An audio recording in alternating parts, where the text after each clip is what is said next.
En el Senado de la República se realizó sesión ordinaria. Se presentaron ahí iniciativas, se conocieron comunicaciones y continuó el análisis del tercer informe de gobierno del Ejecutivo. Para tal fin asistió el secretario de Hacienda y Crédito Público, quien explicó el estado que guarda la Administración Pública Federal en materia de política económica. Durante su exposición inicial, con motivo de esta glosa al tercer informe de gobierno, el titular de la Secretaría de Hacienda y Crédito Público, Luis Videgaray Caso, dijo que la reforma hacendaria implicó modificar 4 ordenamientos legales y que hasta el momento ha tenido resultados positivos. Hay que destacar que el financiamiento interno del sector privado, el otorgado por la banca comercial, ha crecido de manera importante entre el año 2012 y junio de 2015, al pasar de un 25.7% del Producto Interno Bruto, que era la cifra más baja en América Latina en ese entonces, a ya superar el 30.6%. El funcionario indicó además que se están tomando medidas responsables y austeras para el manejo del presupuesto, donde se plantean las primeras medidas para la liberalización de los precios de las gasolinas y combustibles. Por otra parte, destacó las cifras presentadas por el gobierno respecto a la creación de empleos. De hecho, en esta administración se han creado prácticamente ya 1,5 millones de empleos formales, 1,496,000 empleos. Esto es más que los primeros 3 años de las anteriores 3 administraciones federales. Bueno, finalmente se refirió a la Alianza Transpacífico o TPP, recientemente acordada por México y otras 11 naciones y que crearía la zona de libre comercio más grande del mundo si la ratifican los congresos de los países signantes. Evitar que los socios del TPP manipulen de manera más allá de lo que justifican las condiciones macroeconómicas los tipos de cambio para generar una ventaja desleal en la competencia contra las exportaciones mexicanas. Bueno, posterior a la presentación del secretario Videgaray, comenzaron los posicionamientos de los diferentes grupos parlamentarios. En este sentido, el coordinador del Partido del Trabajo criticó que las estadísticas negativas, como la caída del peso ante el dólar, sea atribuida por el gobierno a factores externos. Insistir por parte del gobierno en las políticas de austeridad fiscal y en las reformas estructurales implica no reconocer que tales políticas son las causantes de la alta dependencia en que ha caído la economía nacional en torno del comportamiento de las variables externas. Luis Armando Melgar Bravo, en nombre de su partido, el Partido Verde Ecologista, dijo que para un análisis serio del informe de gobierno se deben apoyar y reconocer los aciertos de las reformas estructurales que están demostradas. Dijo además que esto lo señalan los indicadores de inversión. Por ejemplo, la inversión fija bruta registró un incremento de 5.3% anual entre enero y julio del 2015. Por su parte, el consumo privado, ha crecido 3.4% anual entre enero y julio de este año con respecto al mismo periodo del año anterior. Bueno, por representación del Partido de la Revolución Democrática habló el senador Armando Ríos Peter, quien dijo que los diferentes gobiernos llevan 20 años culpando del estancamiento económico a los factores externos. Criticó que México sea uno de los países con peor distribución de la riqueza, pues 1% de la población concentra el 50% de la riqueza. 1 de cada 2 mexicanos viven en condiciones de pobreza y si hablamos de pobreza extrema, 1 de cada 4 mexicanos no tienen para comer al día. Esos son los datos del Coneval, no son datos que estemos inventando, son datos y cifras oficiales. Acción Nacional, por su parte, y en voz del senador Jorge Lavalle Mauri, dijo que si bien ha incrementado la recaudación, también ha crecido el número de pobres, la deuda pública, la informalidad, mientras que lo único que ha disminuido es el crecimiento económico del país año tras año.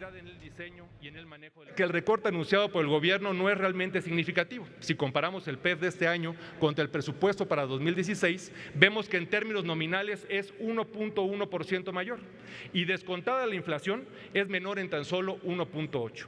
Es decir, que el Estado mexicano no se está apretando el cinturón en la medida que se necesita.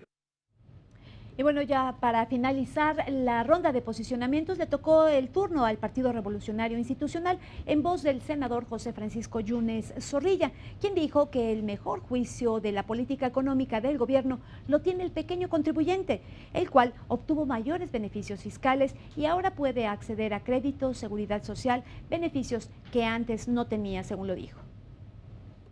Estos resultados solo pueden entenderse a partir de los efectos derivados de las reformas estructurales, reformas que se explican a partir de la generosidad y compromiso de las senadoras y de los senadores, de las diputadas y de los diputados de todos los grupos parlamentarios. En el apartado de pregunta, respuesta y comentario, durante la comparecencia del secretario de Hacienda y Crédito Público, la senadora de Nueva Alianza, Mónica Arriola, criticó la caída del peso frente al dólar que se presentó este año y comentó que el principal interés de su partido es la educación y el combate a la pobreza. Y si todos coincidimos en el valor estratégico de la educación, ¿qué impide o cuáles son los obstáculos en materia presupuestal para que se haga del sector educativo una prioridad para el Estado mexicano? No se propone en el proyecto de presupuesto de egresos de la Federación a la Cámara de Diputados una disminución en el gasto educativo. A nivel general, la propuesta implica un crecimiento de 1.8% en términos reales en el gasto educativo. Este Senado ha apoyado las propuestas de reforma que esta administración planteó como necesarias para obtener las posibilidades de lo que México exige. Hasta ahora, en todas las materias, económica, financiera, educativa, los únicos alcances han sido expectativas y promesas. Bueno, por su parte, la senadora Marta Tagle Martínez comentó que el Ejecutivo Federal no propuso aumentar impuestos, ya que estos fueron incrementados con la reforma hacendaria. Además, cuestionó al secretario de Hacienda respecto al recorte al gasto de inversión. ¿Cuáles son las razones de índole administrativo que fundamentan el recorte del gasto de inversión al mes de agosto en el sector energético en 23.6% y en comunicaciones con 13.7%? Se está haciendo, insisto, dentro del gasto programable, en los ramos administrativos, donde vemos disminuciones importantes en el gasto, tanto de servicios personales como el gasto operativo de las secretarías de Estado. Mientras los funcionarios, los senadores, los partidos políticos no hacen ningún esfuerzo de apretarse el cinturón, porque eso es evidente, y el argumento es que la ley no nos lo permite y la fórmula está así, ¿no? A la ciudadanía es a la que siempre le pedimos que en momentos de crisis se ajuste el cinturón. La región fronteriza contribuye ahora al gasto y esto es algo que se reconoce. Esto lo señaló el secretario de Hacienda a pregunta expresa del senador del Partido del Trabajo, David Monreal Ávila. A un año y fracción de esta modificación, la pregunta sería: ¿cuál fue la magnitud del impacto de la homologación de la tasa del IVA sobre la economía de la frontera? Muchos ciudadanos que radican en las fronteras seguramente están esperando su respuesta.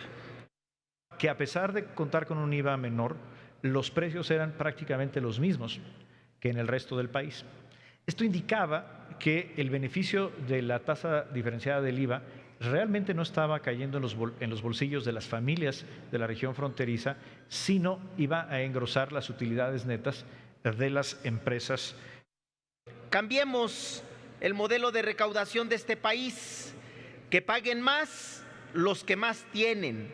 No basemos nuestro sistema tributario en un injusto modelo fundado en el consumo que castiga a una clase media que lucha por mantenerse y a los que menos tienen. Bueno, y en su turno, el Partido Verde Ecologista de México expresó que la realidad ha permitido incrementar los ingresos tributarios, así como mejorar la distribución de los recursos, situación que ha sido reconocida por la Organización para la Cooperación y el Desarrollo Económicos, la OCDE, y ha abierto la posibilidad de reducir la dependencia en los ingresos petroleros. Las finanzas públicas dependen menos del petróleo y pagan más los que más ganan. Además, se eliminaron el IETU y el IDE, con lo que ahora contamos con un solo impuesto sobre el ingreso empresarial, pero sin menoscabo de su capacidad recaudatoria. En este sentido, señor secretario, le pregunto cuál ha sido el efecto de la reforma hacendaria sobre lo fiscal y la evolución de la economía en nuestro país. El primer objetivo de la reforma hacendaria es fortalecer la capacidad del Estado mexicano para cumplir con sus obligaciones, disminuyendo nuestra dependencia de los ingresos petroleros. Sin duda, cuando se aprobó la reforma hacendaria, no estaba en el horizonte la expectativa de una disminución drástica del precio del petróleo que ocurriera tan pronto. La reforma hacendaria ha tenido efectos positivos, la cual nos ha permitido contar con una hacienda pública más fuerte y más moderna, y que ello ha apuntalado a nuestra economía. La senadora Dolores Padierna precisó que la economía no crecerá sin gasto para la inversión. Esto en relación con las tarifas eléctricas. Dijo que no se necesitaba la reforma para disminuir los precios, ya que el marco normativo aprobado entraría en vigor hasta el año 2016. Sin embargo, el gobierno dijo redujo las tarifas, enfatizó en la reforma energética. No se trata de una privatización escondida, velada, oculta. Es una privatización franca y abierta. El gobierno federal ya está instruyendo a los directores de Pemex y CFE que vendan la mayor cantidad de activos que puedan antes de que termine el sexenio. Tenemos muchas coincidencias, senadora, con respecto a los objetivos en el sector energético. Claramente, en lo que probablemente tenemos una diferencia es en el modelo. En el modelo que fue aprobado por este Senado de la República, por la Cámara de Diputados, de transitar de un modelo de monopolio de Estado. Si la PGR construye verdades históricas, la Secretaría de Hacienda construye verdades retóricas. Y lo mismo utilizan la información para la persecución política. Han pasado del estamos moviendo a México al estamos mintiendo a México. Bueno, y es que la economía nacional ha decrecido. Los cálculos realizados al inicio del sexenio y las estimaciones planteadas no se han logrado. Así lo señaló el senador del Partido Acción Nacional, Martín Orozco Sandoval, quien pidió al Ejecutivo revisar la reforma fiscal. ¿Por qué se sugiere solamente implementar una deducción inmediata de la inversión limitada a ciertos contribuyentes y con un límite de tiempo? Algo de lo que usted está convencido y el Consejo Coordinador Empresarial de que sería un gran estímulo fiscal. Las empresas siempre tienen derecho a deducir las inversiones en el régimen normal conforme se van depreciando. Cuando se deducen de manera anticipada, el fisco le está otorgando un financiamiento al contribuyente. En este caso, el financiamiento estamos convencidos que no lo necesitan los grandes contribuyentes. Este momento es ideal para realizar un análisis profundo del paquete económico 2016 y dejar de ver la reforma fiscal como perfecta e intocable, pues nos enfrentamos a una volatilidad financiera, a una devaluación del peso frente al dólar, al bajo precio del petróleo y a una parálisis económica. El Congreso aprobó una reforma hacendaria, no una reforma fiscal, para fortalecer el crecimiento recaudatorio. Esto lo puntualizó el senador del PRI, Manuel Cavazos Lerma, quien pidió al secretario aclarar posibles cambios al tipo de cambio del dólar y estimaciones de crecimiento económico en la Cámara de Diputados. Hoy nos desayunamos con la noticia de que en la Cámara de Diputados cambiarán el precio del petróleo y el tipo de cambio que ustedes estimaron. La estimación de 15.90 pesos por dólar cambiará a la luz de las nuevas condiciones. Y creemos que sería correcto, responsable, un ajuste. Recordando que cualquier estimación más alta del valor del dólar frente al peso beneficia a los ingresos públicos. Por lo tanto, creemos que la recomendación prudencial es tener una estimación conservadora. Celebramos el compromiso que ha mostrado la actual administración al tomar acciones decididas para proteger nuestras finanzas públicas de los choques externos. Y esto incluye un manejo adecuado y oportuno de la deuda pública.